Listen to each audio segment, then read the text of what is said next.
우리 예배 오신 여러분들 다시 한번 환영합니다. 지금 우리 예배드리는 이 시간은 이제 우리가 하나님을 만나는 시간입니다. 하나님이 우리가 부르는 찬양을 받으셨을 것이라고 확신합니다.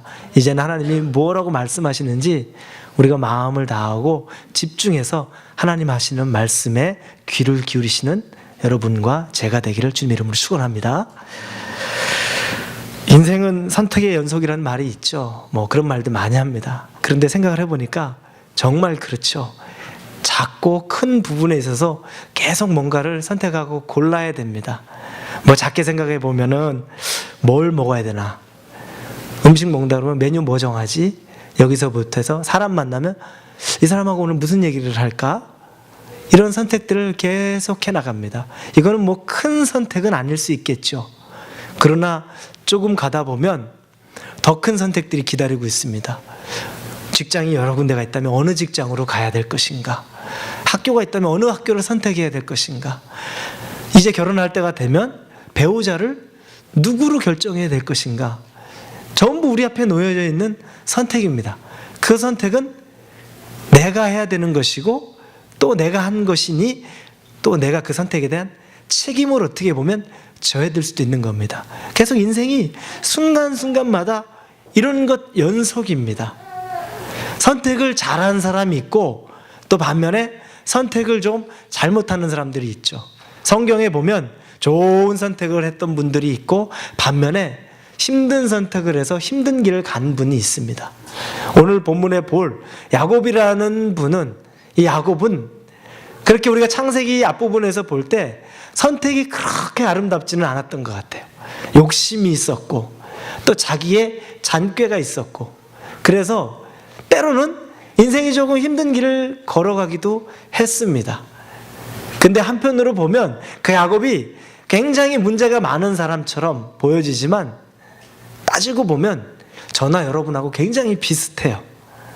우리가 우리 자신을 잘 제대로 안 보려고 노력하고 객관적으로 우리 자신을 보려는 그 마음을 갖지 않아서 그렇지, 조금 내 자신에서 유체 이탈해서 내가 하는 말과 행동들을 가만 보면 다른 사람에게는 굉장히 엄격하게 잣대를 대면서 제 자신에게는 한량없이 한없이 은혜로운 모습을 봅니다. 나는 그럴 수 있고 다른 사람이 그러면 저 사람은 어떻게 저럴 수가 있냐, 저러고도 교회 다니고 예수님 믿는다고 할 수 있느냐 이럽니다.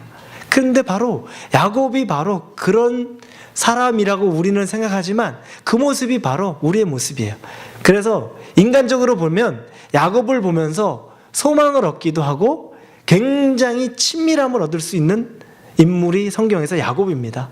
아브라함 보면 갑자기 아들 죽이라는데 아무 일 없이 가서 아들 죽이는 것, 우리랑 전혀 동떨어져 있는 사람 같아요.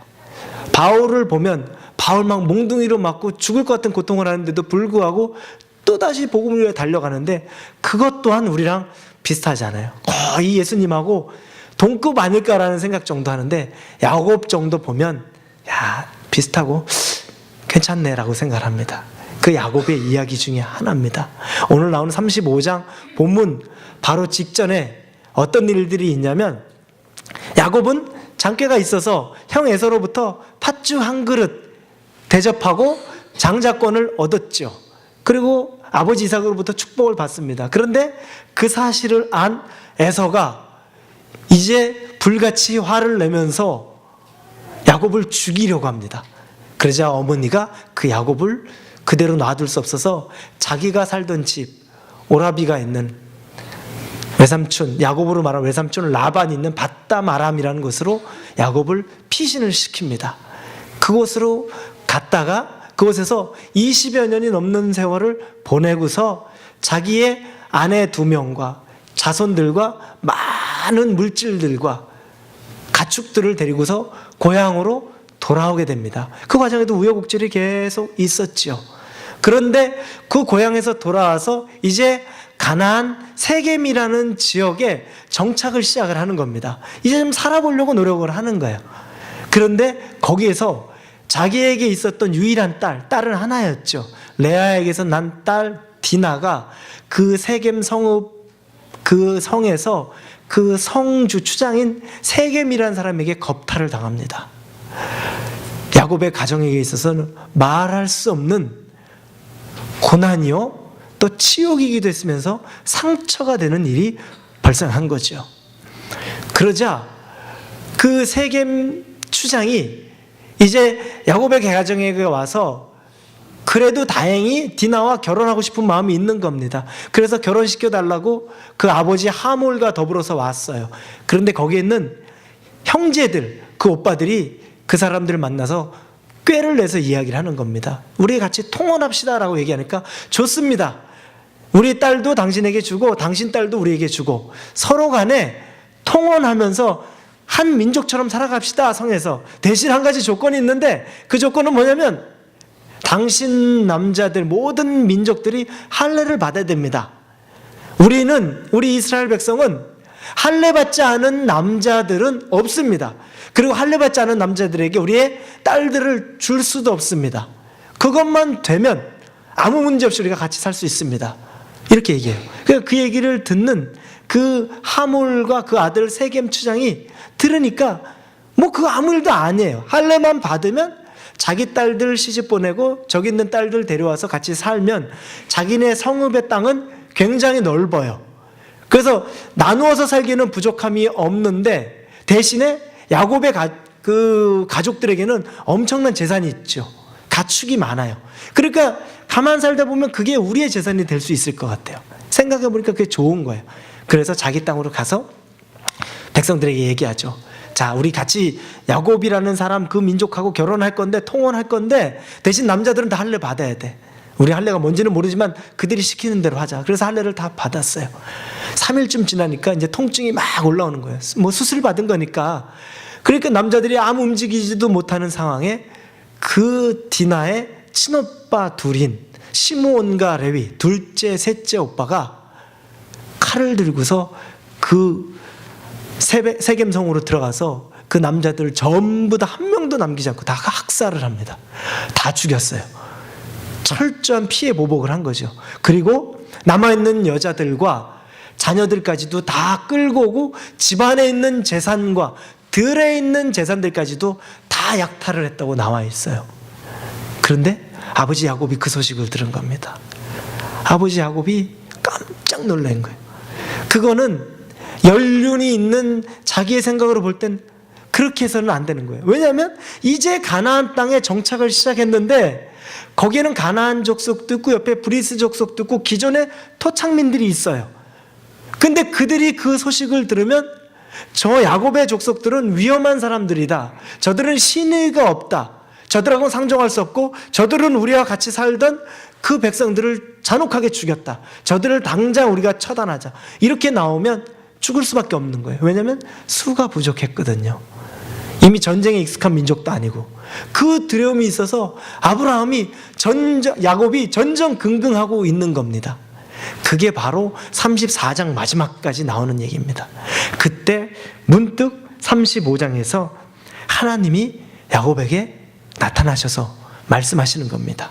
말씀으로 나타나신 거예요. 1절에 보니까 일어나 베델로 올라가서 거기에 머물러라. 그리고 거기에서 내가 내 형 에서로부터 도망칠 때 내게 나타나셨던 하나님께 제단을 쌓아라 라고 말씀하십니다. 두 가지 말씀을 하시는 거죠. 야곱이 하나님을 막 찾은 건 아닌데 하나님이 찾아와 주셨어요. 두 가지 얘기예요. 첫 번째는 베델로 올라가라. 그리고 두 번째는 그곳에 올라가서 나를 위해서 내 제단을 쌓아라. 이 두 가지 말씀을 하나님이 해 주시는 겁니다. 이 베델이 어떤 곳이기에 원래대로 말하면 우리가 생각하고 짐작해 보면 하나님이 뭔가 이 죽음의 고통에 있는 야곱에게 나타나서 처음 나오는 말씀이 내가 너와 함께 할 것이다. 두려워 말라. 염려하지 말라. 내가 너를 돌봐줄 것이다. 이래야 될 것 같은데 다른 말씀 없이 베델만 얘기하시는 거예요. 근데 이 베델은 야곱에게는 이미 익숙한 곳이에요. 야곱에게는 한번 경험되었던 장소예요. 우리가 보진 않았지만 창세기 28장에 가면 아까 제가 서두에 조금 얘기했지만 자기 형 에서의 장자권을 빼앗은 거죠. 팥죽 한 그릇에 빼앗은 후에 도망가다가 지쳐서 잠이 들었어요. 어떤 곳에서 밤에 잠이 들었는데 돌베개를 베고 잠이 들어있는 상황에서 갑자기 꿈이 꿔지는 거예요. 그리고 꿈에서 천사가 오르락 내리락 하는 거예요. 그리고 나서 그 상황에서 이게 뭔가 하고 있는데 하나님이 말씀하시는 겁니다. 그리고서 야곱에게 복을 내려주시는 거예요. 두려워하지 말고 걱정하지 말고 내가 너로 티끌과 같이 큰 민족을 이루게 하겠다. 그리고 내가 너에게 약속한 땅을 주겠다. 안전하게 지켜주겠다. 보호하겠다. 라고 하나님이 만나주신 거예요. 그러니까 막 꿈인가 하다가 깨어보니까 그게 꿈이었지만 하나님을 만난 곳이에요. 야곱은 하나님을 처음 만난 거죠. 들판에서 도망가다가 죽음의 고통 가운데 있다가 만났던 곳이 바로 베델이에요. 그곳에서 야곱은 자기가 베던 돌베개를 기둥으로 세워놓고 기둥을 쌓고 하나님에게 서원을 해요. 하나님이 제가 오고 가는 이 모든 도망다니는 곳에서 저희를 지켜주시고 보호해 주시고 그리고 안전하게 나중에 우리 집에까지 제가 돌아올 수 있게 해주신다면 하나님께 제가 가진 재물의 10분의 1을 드리고 하나님께 또 제단을 쌓겠습니다. 그 얘기를 하게 되는 거예요. 이미 베델이라는 곳은 이 야곱에게 있어서는 익숙한 것이에요. 그런데 그 일이 언제나 일어났었습니까? 20년 전이에요. 빨리 말해봐야 20년 전이에요. 왜냐하면 그 외삼촌 라반의 집에 가서 7년은 레아, 자기 첫 번째 아내 레아를 위해서 7년 일했고 또 라헬을 얻기 위해서 7년을 더 일했죠. 그리고 나서 삼촌을 위해서 6년을 더 일합니다.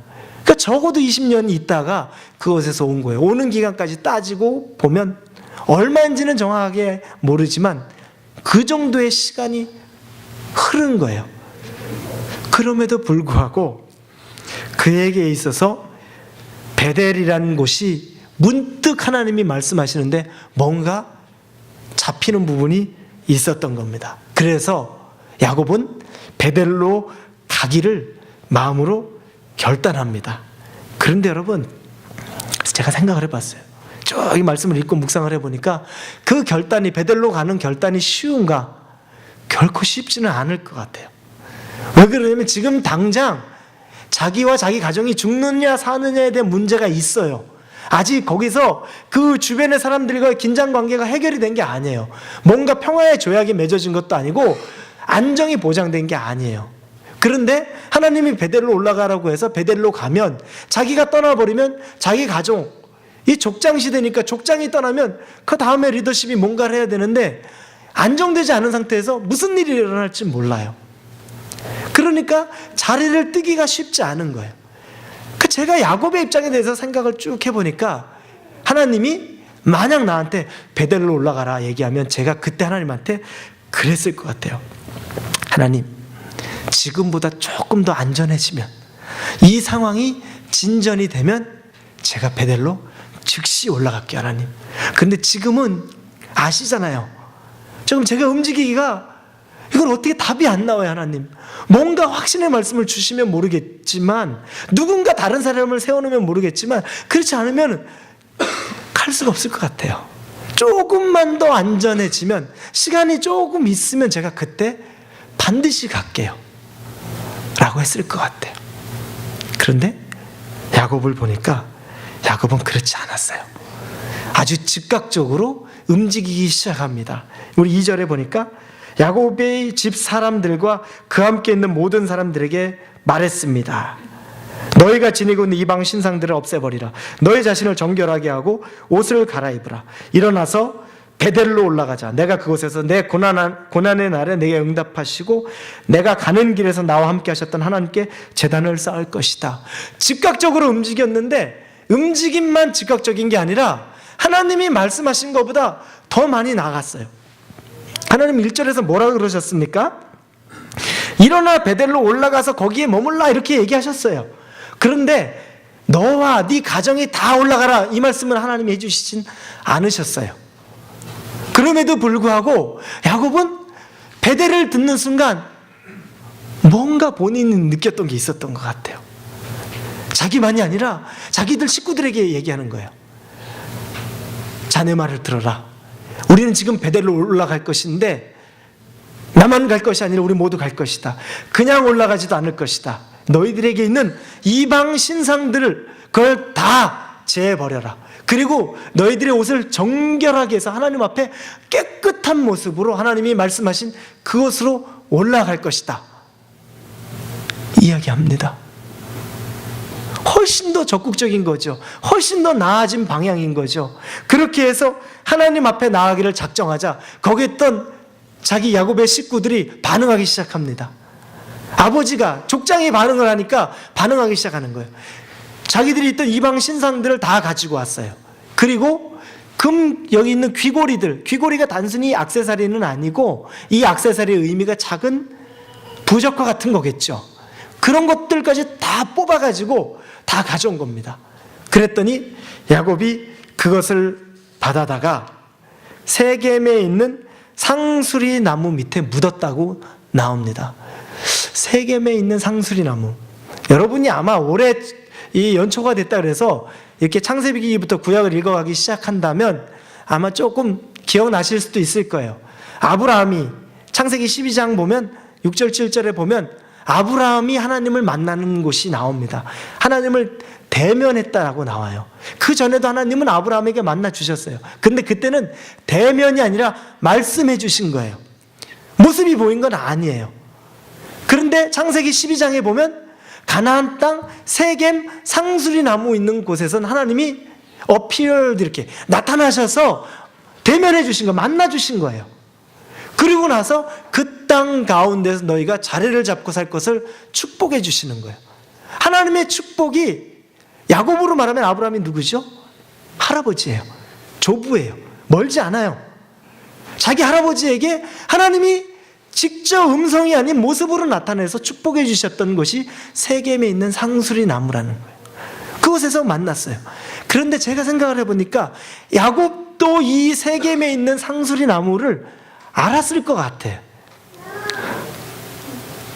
우리가 하나님 진짜 깊이 만나면 여러분 어디서 어떻게 만난 거 간증하고 살잖아요.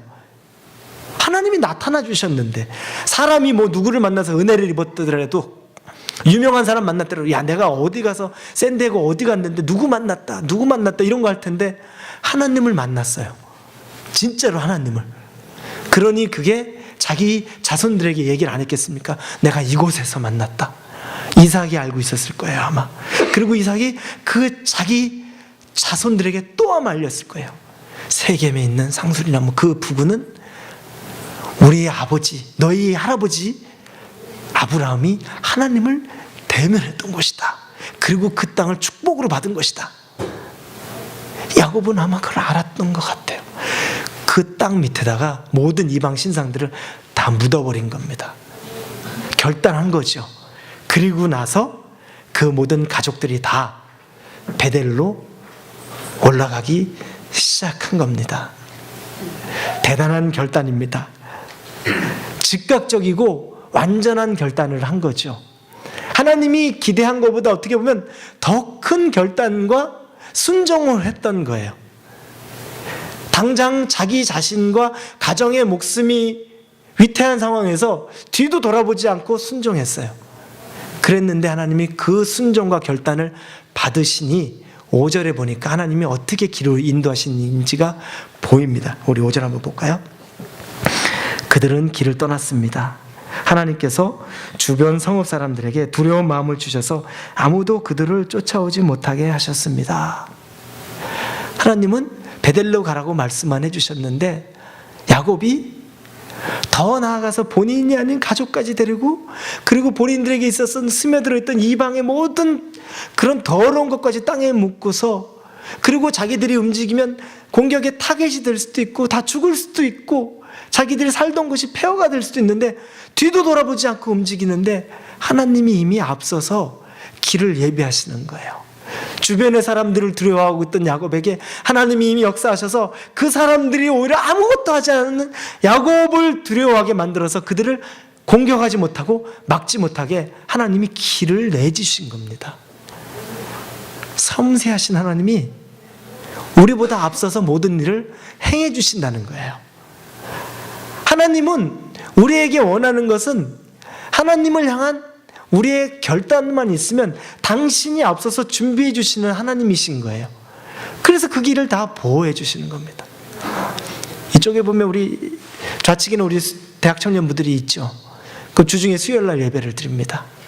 대학 청년 중에서 직장을 다니는 친구들은 그래도 이 생활이 좀 안정적이에요. 뭐냐면 재정적으로 안정적인 게 아니라 규칙적인 거예요. 6시, 5시, 7시 일을 끝나면 그 이후부터는 시간의 여유가 있어요. 그런데 아직 공부하고 있는 학부생이나 이런 분들은 다음날 시험이 있기도 하고 페이퍼를 내기도 하고 저녁에 수업이 있기도 하고 굉장히 바빠요. 오히려 학생 때 편하지 하지만 마음으로는 편하지 할 수도 있지만 몸으로는 꽤 바빠요. 그런데 주중 예배를 제가 독려를 많이 해요. 수예배에 와야 된다. 꼭 오라. 그런데 제가 그 마음에 독려하면서 무슨 마음을 갖고 있겠습니까? 정말 하나님을 사랑해서 하나님을 예배 때 만나고 그 안에서 힘을 얻기를 소망하고 그 자리를 시간이 없음에도 불구하고 체력이 떨어지는데도 불구하고 이 자리를 사모해서 나온다면 하나님은 가만히 있으실 것인가? 하나님이 그냥 내버려 두실 것인가? 저는 그 생각을 하면 하나님이 그냥 안 두실 것 같아요. 진짜 하나님을 예배로 만나기를 뭔가 대가를 받는 게 아니라 하나님을 예배로 만나기를 작정하면 하나님이 가만히 두실 것 같지도 않아요. 그 믿음이 제게 있는 거예요. 제게 막 그 믿음이 있으니 저도 독려하는 거죠. 그리고 일주일의 중간 지점에서 하나님을 만나야 된다 결단하게 하고, 그리고 나머지 일주일의 반을 주님 안에서 승리하자 하고서 떠나는 겁니다. 5절에 보니까 제가 가지고 있는 마음과 하나님이 생각하시는 것하고 비슷해요. 야곱이 계산하지 않고 하나님에게로 가기를 작정할 때 하나님이 그 앞길을 예비해 주시는 겁니다. 그렇게 해서 안전하게 베델로 갔어요. 베델로 간 다음에 이제 야곱이 하나님이 말씀하시는 대로 그곳에 제단을 쌓았습니다. 그러자 10절에 보니까 하나님께서 말씀하십니다. 내 이름은 야곱이었으나 이제 더 이상 야곱이라 불리지 않을 것이다. 이제 내 이름은 이스라엘이다 라고 하나님 말씀해 주세요. 야곱의 이름을 이스라엘로 바꿔준 거죠. 그런데 여러분, 이 말씀도 이미 그 전에 있었어요.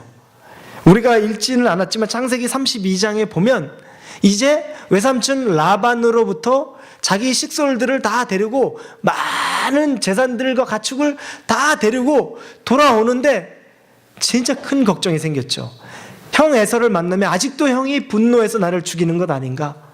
그 걱정에 막 사로잡혀 있는 거예요. 그래서 자기 식구들을 두 대, 세 대로 나누어 가지고 앞에를 하나씩 보냅니다. 그리고 자기는 맨 마지막에 브니엘이라는 곳에 야복나루에서 간절하게 하나님과 만나는 시간을 갖는 거죠. 가장 힘들고 두려운 시간이었죠. 그 야복나루에서 하나님의 천사와 막 씨름을 하고 있는데 하나님이 말씀해 주시는 거예요. 그러면서 너를 이제는 야곱이라고 부르지 않고 이스라엘이라고 부르겠다. 이스라엘은 하나님과 겨루어서 이겼다라는 뜻이에요. 여러분, 하나님과 겨루어서 이기는 게 있을 수 있습니까? 불가능하죠. 하나님이 우리한테 집니까? 하찮은 인간한테 상대가 될 수 없는 거죠. 근데 하나님이 하나님과 겨루어서 이겼다라는 표현을 쓰신 건 뭐냐면 네가 나를 감동시켰다. 네가 정말 네가 나를 정말 감동시켰다. 그렇게 내게 은혜를 구하는데 내가 감동받았다라는 거죠. 그리고 나서 이름을 바꿔주신 거예요. 그런데 그 이후에 야곱의 이름이 이스라엘로 불려지면 좋겠는데 계속 성경에 보니까 야곱으로 나와요. 안 바뀌었어요. 바뀌지 않은 상태에서 이렇게 쭉 가게 된 겁니다. 그런데 오늘 두 번째 베델의 하나님과의 만남을 가진 이후에 야곱의 이름 35장 뒷부분 21절 22절 가보면 이스라엘이 이렇게 표현합니다. 진짜 이름이 바뀐 거예요. 뭐냐면 그전에도 이미 이름을 바꿨다고 얘기했지만 아직 처음에 하나님을 야곱이 뜨겁게 만나긴 했지만 20여 년의 시간이 지난 후에는 다시 하나님에 대한 것들이 많이 쇠퇴되고 하나님에 대한 기억들이 흐릿해졌는데, 두 번째 베델로 올라올 때 그 과정, 그리고 하나님을 대하는 모습을 볼 때 하나님이 다시 되새겨 주시면서 이스라엘이라고 말하면서 그 이스라엘의 의미가 이제는 진짜로 내가 너를 감동받았다, 네가 나를 감동시켰다, 그 이름을 직접 불러주기 시작하는 겁니다. 그리고 나서는 두 번째로는 번성의 복을 11절 12절에 하나님이 내려주세요. 뭐냐면 너는 자식을 많이 낳고 번성하여라. 한 민족과 여러 민족이 내게서 나올 것이며 왕들이 내 몸에서 나올 것이다. 여러분, 야곱은 지금 당장 자기 목숨 하나 부지하는 게 걱정이었어요. 지금 있는 자기들의 가족, 그 몇 안 되는 가족 살아남는 게 당면한 과제예요.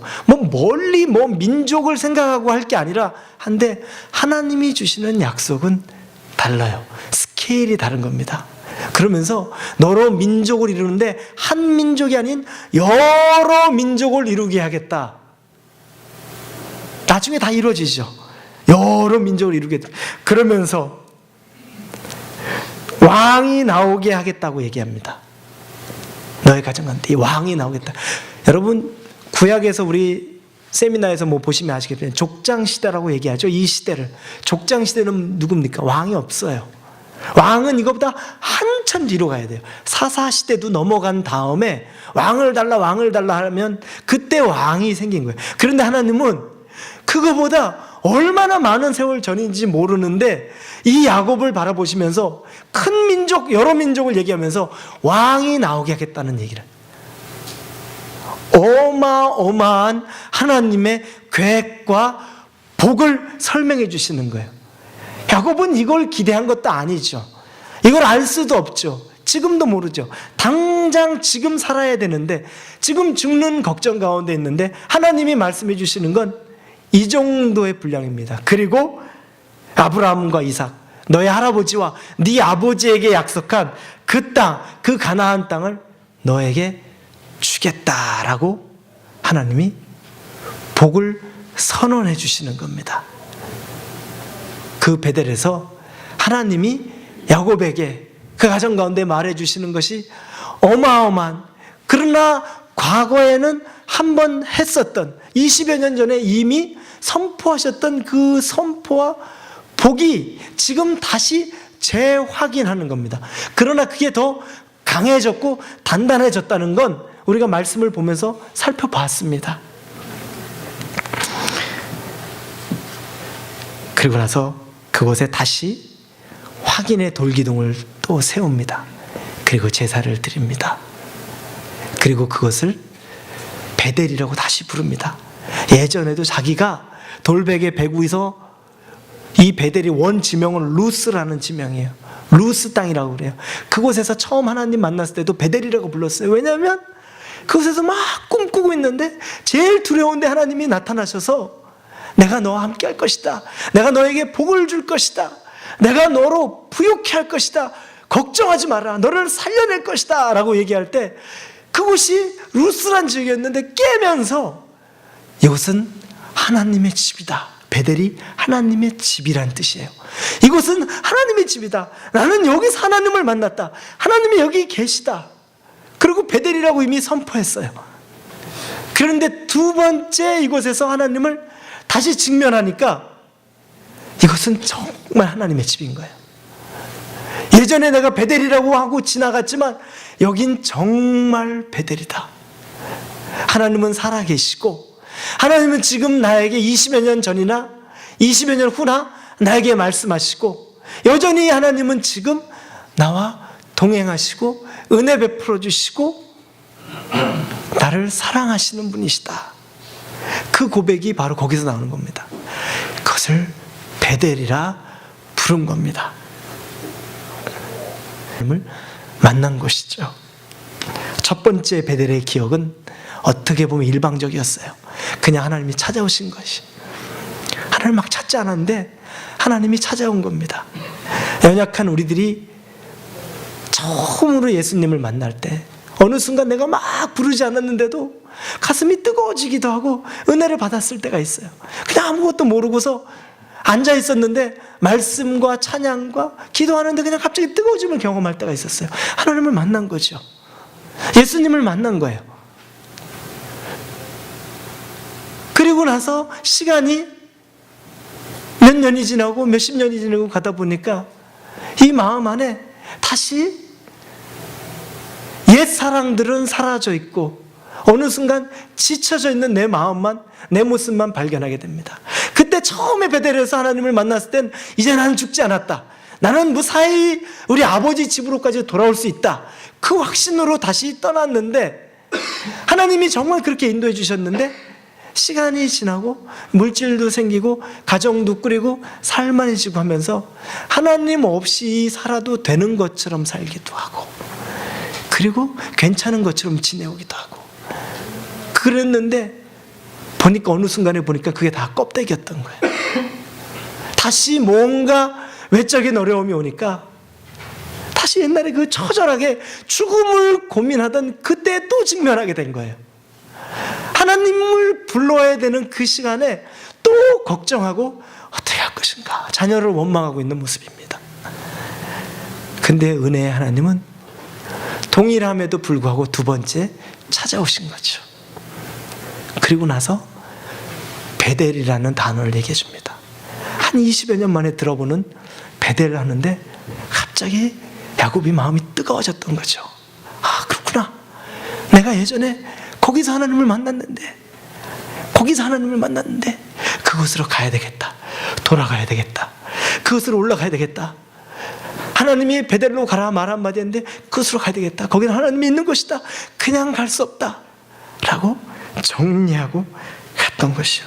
오랜 기억으로만 있던 곳을 이제는 다시 두 번째는 더 적극적인 마음으로 찾아가게 된 겁니다. 그리고 그곳에서 굳건한 하나님을 만난 겁니다. 사랑하시는 하나님을 만나는 거죠. 여러분, 하나님이 어떤 분이라고 생각하십니까? 하나님의 마음이 어떻다고 생각하십니까? 쭉 이 말씀을 보는데 하나님은 지켜보고 계신 분이, 하나님은 우리의 삶의 모든 부분을 다 지켜보고 계세요. 우리가 성공했을 때, 우리가 뭔가 기쁠 때는 같이 기뻐해 주시는 분이셨고, 우리가 고통 속에 절제 혼자라고 생각할 때, 또 위험 가운데 있을 때 우리를 다 알고 보고 계셨던 분이에요. 그러나 방관자가 아닙니다.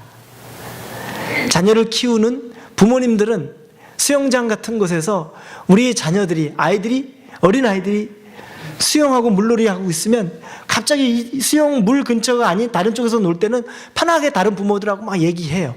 그런데 우리 아이가 물 근처로 이렇게 가려고 그러면 긴장하기 시작해요. 그러면서 얘기는 하는데 자꾸 아이를 보는 거예요. 이쪽에서 얘기는 하지만 보는 거예요. 조금이라도 거기까지 가면 안 돼. 가면 안 돼. 그리고 우리 여자 집사님들 남편 불러다 얼른 가봐. 당신 거기 뭐해? 거기서 가. 보내요. 왜냐면 거기에 곤두서 있는 거예요. 멀리 떨어져 있는 것 같지만 계속 지켜보고 있는 거예요. 위험한 곳이면 그 위험한 곳에서 물에 빠지면 안 되니까. 하나님이 바로 그런 분이라는 거예요. 야곱의 인생을 보면 구비구비가 다 있지만 하나님은 그곳에서 야곱을 정말 아버지로서 지켜보고 계셨다는 겁니다. 그리고 하나님은 어떤 분입니까? 섬세하게 예비하시고 인도하시는 분입니다. 하나님의 백성이 하나님께로 즉각 반응하기를 원하고 움직이기 원할 때 하나님은 발을 땜과 동시에 이미 앞길을 다 준비하셨던 거예요. 죽음의 고통 가운데 어떻게 할까? 내가 저기로 가면 죽는 거 아니야? 라고 할 때 이미 하나님은 다 선을 써놓으신 거예요. 그리고 나서 이미 말씀하신 거죠. 야곱으로 올라가라. 하나님은 다 예비하신 겁니다. 그리고 하나님은 은혜를 베풀기를 원하시는 분입니다. 근데 그 은혜가 받을 만한 자격이 없는데도 불구하고 이미 20년 전에 그렇게 뜨겁게 만났음에도 불구하고 철저하게 잊고 살았던 그 야곱에게 다시 그냥 아무렇지도 않은 듯이 나타나서 그 기억을 되새겨주면서 그리로 올라가라고 말씀하시는 거예요. 그리고 그 야곱이, 그 아들이 하나님에게 조금이라도 더 진지하게 정말 마음을 다해서 자기 가족들을 다 데려가고 죄를 다 내려놓고 가는 걸 볼 때 하나님이 얼마나 기뻐하시는지 그곳에서 참 이스라엘이라고 선포하시면서 그 이후부터 이스라엘이라 불러주십니다.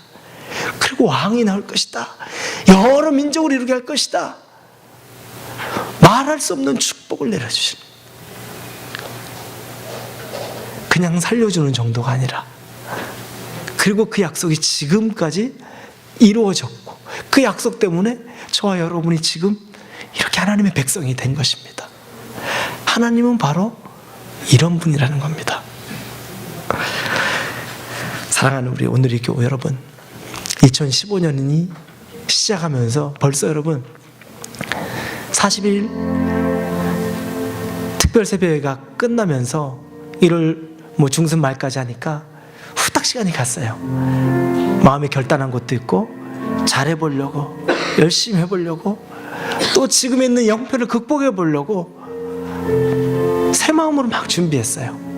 근데 1월을 지내고 2월 중순이 가는데 내 마음과 결단과 내 소망이 다 이루어지는 건 아니에요. 또 열심히 뛰는데 아직도 여전히 앞으로 옆으로 사방으로 다 벽이 있어요. 문제가 해결이 안 돼요. 답답한 마음이, 이 절망적인 마음에서 편안함을 얻을 수가 없는 겁니다. 그러면서 하나님을 생각할 때 하나님이 하시는 일이 굉장히 혼란스럽게 생각돼요. 하나님 계시는 거 맞나? 하나님이 계시면 이렇게 혼란스럽게 나를 만드나? 그러나 여러분, 하나님은 절대 의심스러운 분이 아닙니다. 하나님은 정확한 분이시고 확실한 분이신 겁니다. 하나님은 저와 여러분을 얼마나 사랑하시는지 몰라요. 우리가 하나님에게 발을 떼기만 원하시면 이미 하나님은 그냥 길게 말씀하시지 않으셨어요. 다른 말 여러 가지로 말씀하신 게 아니에요. 베델로 올라가라, 베델로 가라. 그 베델은 많은 게 담겨져 있어요. 너 예전에 나랑 만났던 기억이 있지? 우리 집사님들 예전에 청년에 만났을 때도 있을 거예요. 그 이후에, 아니 몇 달 전에 뜨겁게 하나님을 만났을 때도 있었을 거예요. 그런데 잊혀졌어요. 많이 사그러졌어요. 하나님만 말씀하세요. 다른 말씀이 아니라 은혜의 그대로 다시 올라가라. 근데 우리가 거기서 발을 떼고 하나님, 그 베델이 있었죠. 나에게 베델이 있었죠. 내가 글로 가야 되는데 글로 가겠습니다. 내가 가기를 작정합니다. 그렇게 갈 때 하나님은 기다렸다는 듯이 준비하고 계시고, 기다렸다는 듯이 상상하지 못할 위로와 회복과 세워주심과, 그리고 우리의 걱정들을 다 짊어지시고 걱정과 근심을 복으로 만들어주시는 겁니다. 그리고 선포해 주시는 겁니다. 너는 이제 야곱이 아니다. 너는 이스라엘이다. 너는 하나님과 겨루어 이겼다. 여호와와 겨루어서 이겼다. 네가 나를 감동시켰다. 나는 지난 날을 기억하지 않는다. 실패를 기억하지 않고 너의 좌절을 기억하지 않고 너의 잘못했던 것을 기억하지 않는다. 지금 베델이 있으면 된다. 하나님 우리에게 지금 그 말씀을 해주시는 겁니다. 이 말씀을 준비하는데 얼마나 마음이 뜨거워지는지 몰라요. 우리 각자의 베델이 있어요. 누구에겐 말하지 않았지만 하나님을 정말 뜨겁게 만났던 그 공간이 있어요. 그 시간이 있고 그 때가 있어요. 하나님 한 분으로 만족하고 하나님만 계시면 다 된다는 그 고백이 있었던 순간이 있습니다. 하나님은 지금 그곳을 우리를 초대하는 겁니다. 오기만 하면 된다는 겁니다. 여러분 걱정 있으세요? 절망 속에 있으십니까? 절망을 묵상할 필요는 없습니다. 걱정을 묵상할 필요는 없습니다. 우리가 묵상하고 우리가 생각해야 되는 건 하나님밖에 안 계십니다. 그 하나님께로 모든 초점을 맞추시고, 하나님이 누구신가? 하나님은 어떤 분이신가? 하나님이 뭘 해주시기를 원하셨던 분이신가? 하나님이 나를 사랑하시는가? 그것만 한번 기억하시고 기도하시고 나아가 보시기 바랍니다. 그러면 다시 우리의 영적인 눈이 열려서 환경과 상황이 초월되어지고 주님 한 분으로 만족하고 기쁜 삶을 당연히 살 수 있을 줄로 믿습니다. 우리 이 시간 다 같이 한 마음으로 기도하기를 원합니다.